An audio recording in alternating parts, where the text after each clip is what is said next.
Welcome to Annapolis Mosaics. Our program spotlights people in our community who are involved in activities designed to promote good human relations. I am Michael Keller, Chair of the Annapolis Human Relations Commission and your host. The Human Relations Commission is a city board that seeks to promote equal opportunity and to eliminate discrimination. My guest today is Michael Cohen, the Executive Director of the Maryland Network Against Domestic Violence. Michael, welcome to Annapolis Mosaics. Thank you for having me. Well, let's start by telling our viewers about what the Maryland Network Against Domestic Violence is all about. We are the statewide domestic violence coalition for Maryland. There's one in every state in the nation. And we do education, training, and advocacy. And we work with all the local domestic violence programs that serve every county in the state. And we also work with a whole array of other service providers, like law enforcement and prosecutors, criminal justice personnel, healthcare providers, social services, community folks, faith-based community. And our goal is to obviously eliminate domestic violence in our community. Okay, for the benefit of our viewers, what actually encompasses domestic violence? What is it? One person wants to maintain power and control over another person, usually in an intimate relationship. And that can occur in a variety of ways. It can be psychological, emotional, verbal, sexual, economic, and physical. So it can happen to anybody in any community, any race, any cultural group, any age. It knows no boundaries. And we're seeing, of course, more of it among teenagers and dating relationships. It impacts children living in those families. It can impact older adults. So we're really seeing it across the spectrum. What are the warning signs or red flags for domestic violence? Well, there are a lot of them. Obviously, because it's about power and control, we see a lot of controlling behavior. We see jealousy. We see a sense of that somebody is suspicious of other people's behaviors. They want to control everything they do. They can be verbally abusive, emotionally abusive. So it's not just about bruises and broken bones. And certainly many people do not experience physical violence, but they are victims of a lot of very controlling behavior. It can be stalking, it can be threats, somebody wanting to know where someone else is at every moment. They have to check in. So, there are a lot of behaviors that can be warning signs. Let me relate a story to you that fits into this general topic. Many years ago, an employer that I worked for at the time, which was the state of Maryland, held for the managerial staff about a half day or so workshop on recognizing the victims of domestic violence. And I can recall at the time that, and I think my view was sort of similar to other managers at the time, was why are we taking a half day to do this? But that's what the state wanted us to do, and we did it. And I think your organization was involved in putting these on. About a year later, one of my staff started to demonstrate some of the items that were on the checklist. We were given a checklist of things to watch for.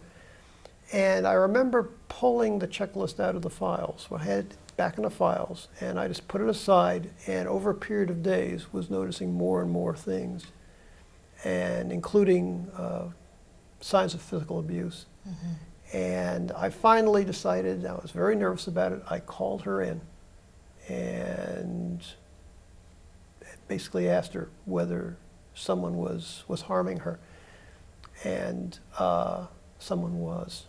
Her boyfriend was beating her up almost on a daily basis. And as a result of that, we got her help. And the abuser was taken out of the situation. Had it not been for that program, I might not have recognized the signs, or I might have simply said, well, this is not an area of my concern. So the fact that your organization put on that program made a difference. So I just wanted to let you know that. And while we're talking about that, it's really heartening to hear, yeah, actually. Well, yeah, I wanted to share that with you.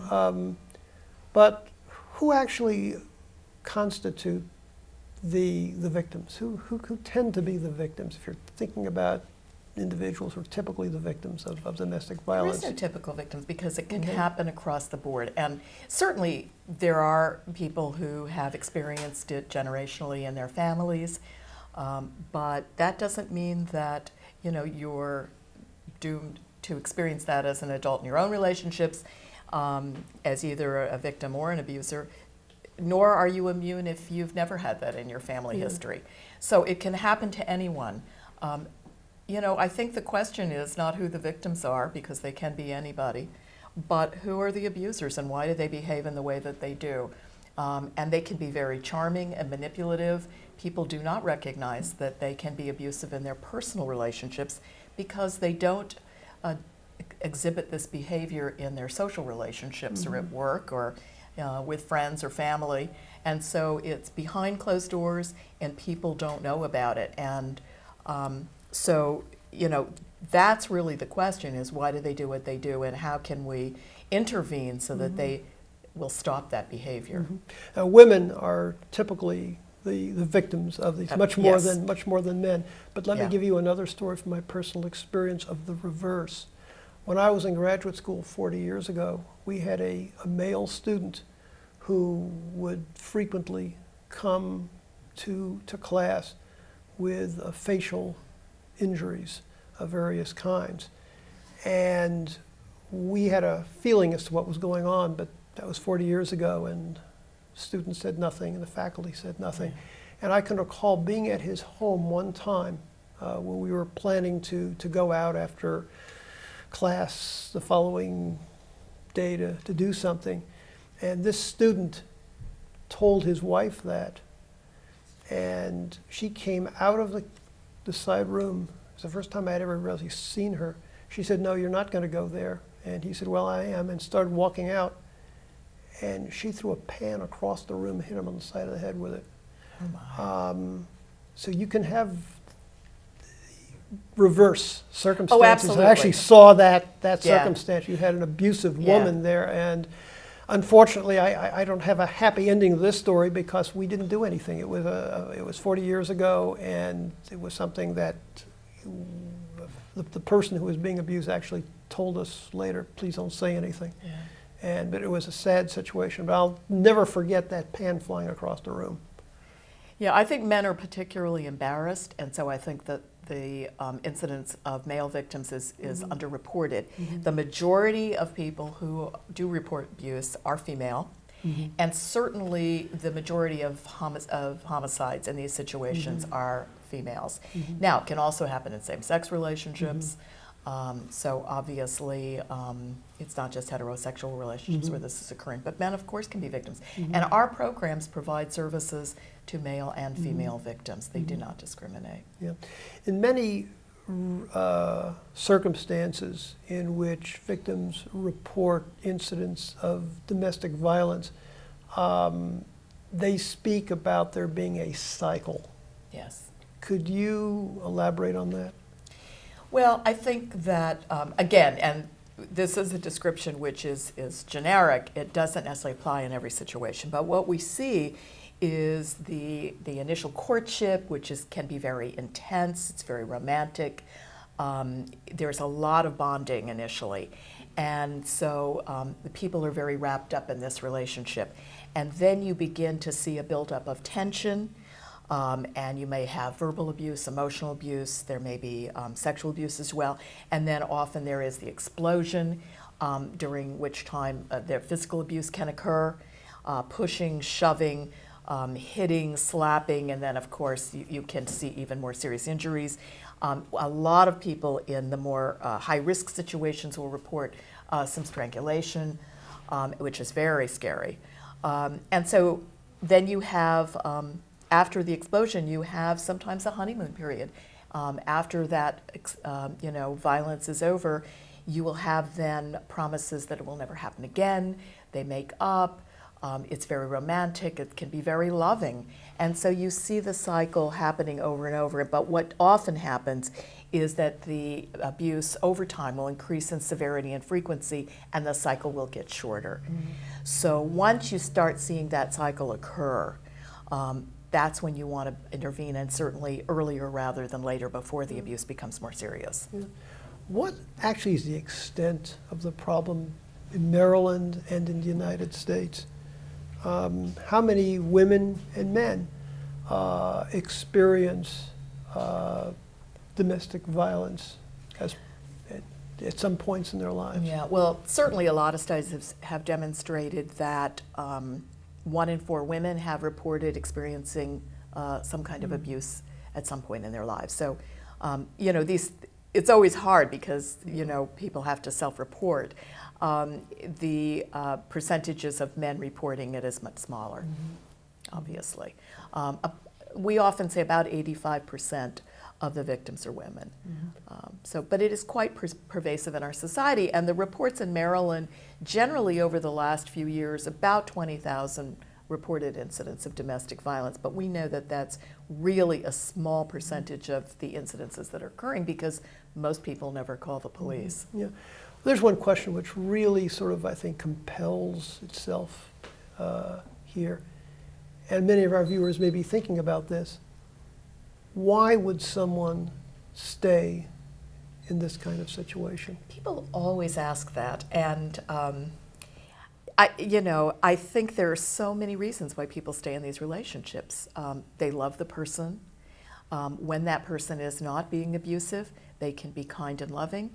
They may be the father of their children. They may be their economic support, their emotional support. And I think we have to look at how hard it is for people to leave a situation. They're leaving their home, their family. They may not be able to support themselves. They may not be able to get transportation or health care or have this kind of support system in among their family members or community that would enable them to leave. It's really hard. And the criminal justice system, I think, is much better, but it's not always the answer for everyone.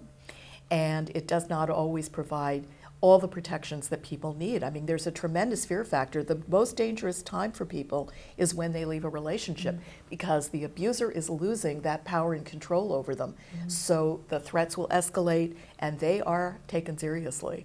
So there are a lot of reasons why people don't leave immediately or will go back. And we often say that leaving these situations, if that's what people want to do, is a process and not an event. And there may be many instances of them leaving and then going back for lots of very practical reasons or because they're afraid.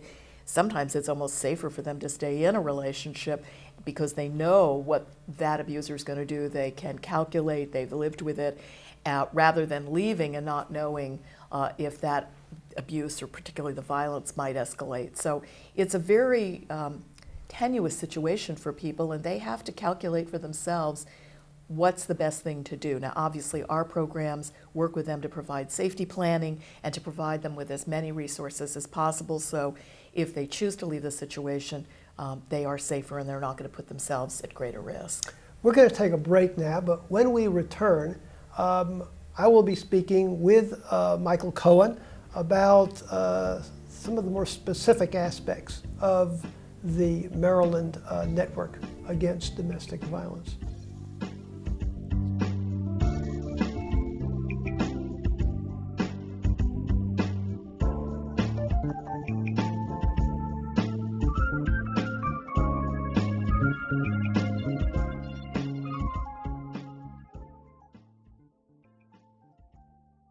Hi, I'm Annapolis Mayor Josh Cohen, and I want to tell you about a new free way for you to enjoy downtown Annapolis. Our unique shops, our dining, our entertainment, and our historic maritime charm. Did you know that Annapolis has a new circulator trolley that will shuttle you free from one end of the central business district to the other? Well, after parking at Knighton or Park Place Garage for just $5 a day, you can get on the circulator by simply raising your hand anywhere along the route and see what downtown Annapolis has to offer. For more information, go to annapolis.gov and click on Circulator.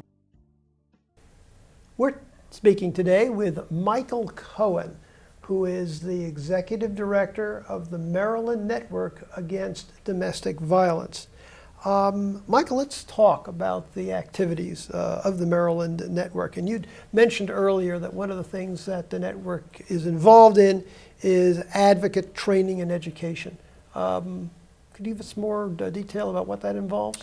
We provide a lot of educational resources. Obviously, we train service providers throughout the state. We've trained law enforcement officers, prosecutors, criminal justice personnel.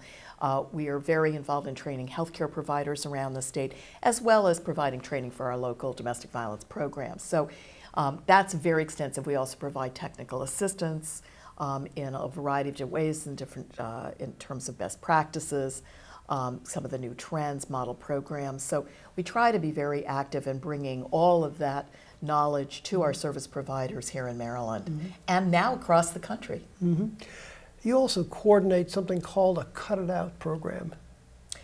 We actually haven't done that for some years. It's a very interesting program where we were training salon professionals in how to identify people who might be their customers who are victims of domestic violence and to refer them to services. So we did that a few years ago, but it's a wonderful program that was being done across the country. Yeah. You also promote the establishment of something called the Domestic Violence Fatality Review Teams. What are those?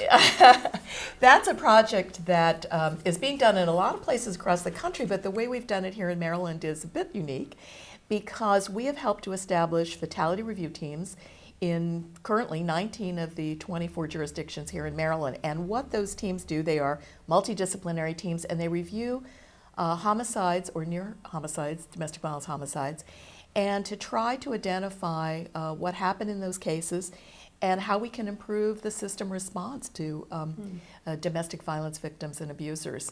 And I think they've been very effective in making recommendations for policies and procedures, for legislative initiatives. And so I think that's a very valuable resource for us. And you also offer healthcare training initiatives too, don't you? We do. We have been providing training for hospitals and healthcare providers across the state in coordination with the Maryland Healthcare Coalition Against Domestic Violence. There are now 7 hospital-based domestic violence programs in Maryland, including one here in Anne Arundel County, Anne Arundel Medical Center.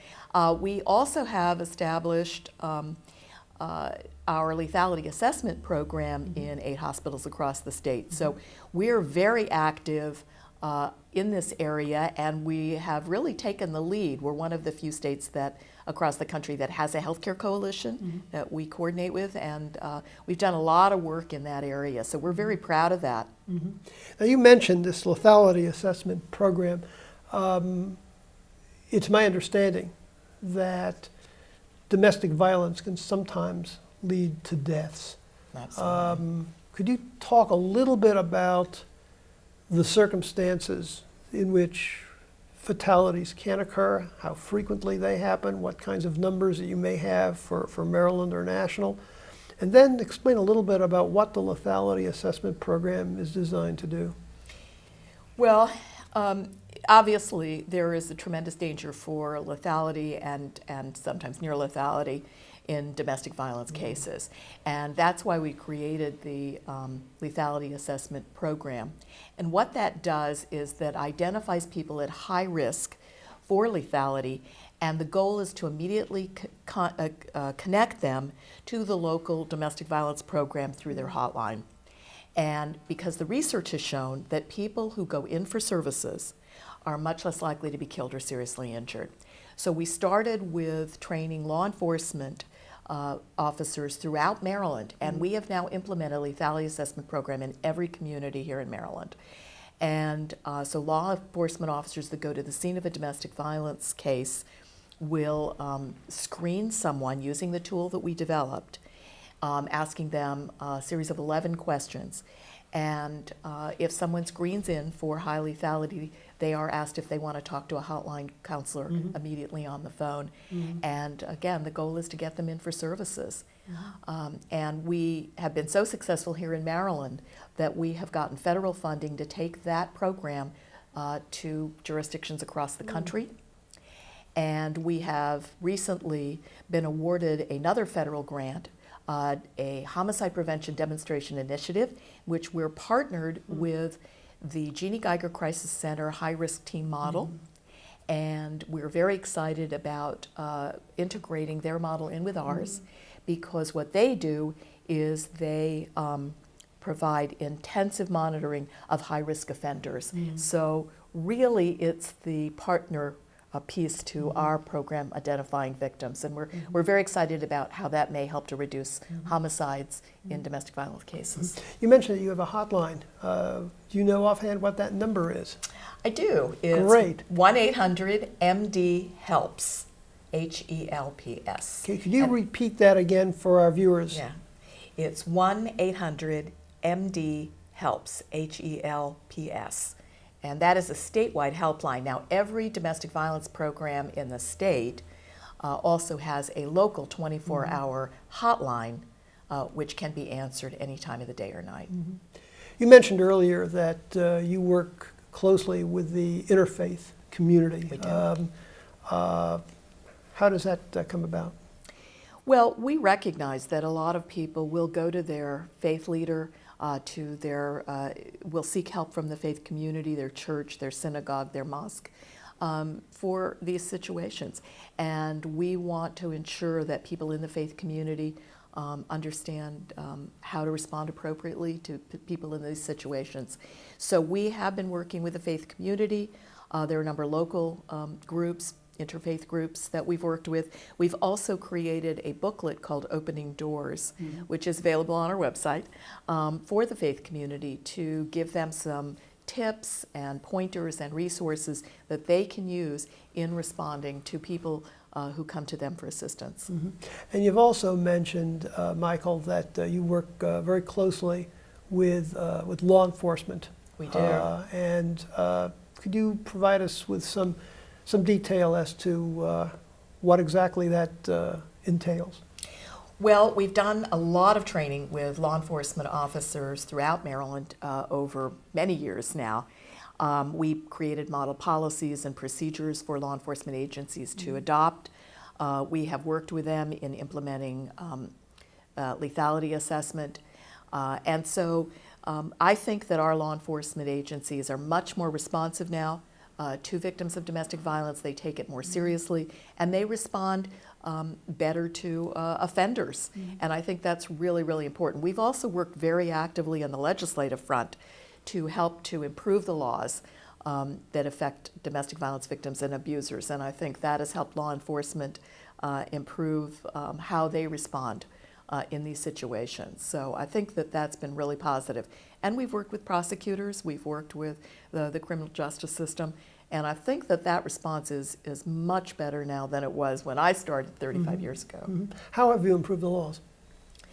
Well, I think we have a lot of laws, for instance, now that clearly as a whole take domestic violence more seriously and have provided more resources. We obviously have protective orders and peace orders that provide safety for victims by removing the abuser from the home, by preventing the abuser from returning to the home and re-abusing.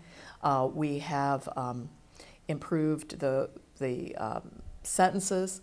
We have made things felonies and misdemeanors that were not before.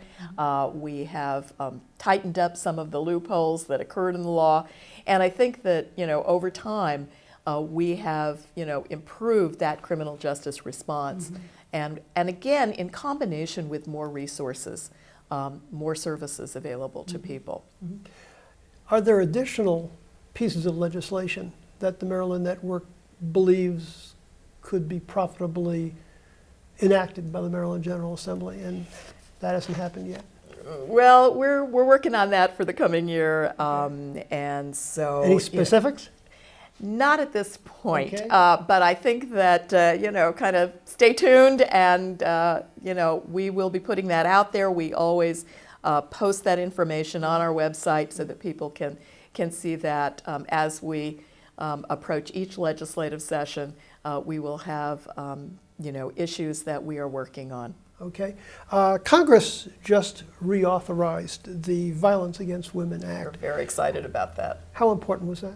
It's very important because it authorizes particularly funding for domestic violence programs, not only the service providers, but law enforcement, criminal justice, the courts.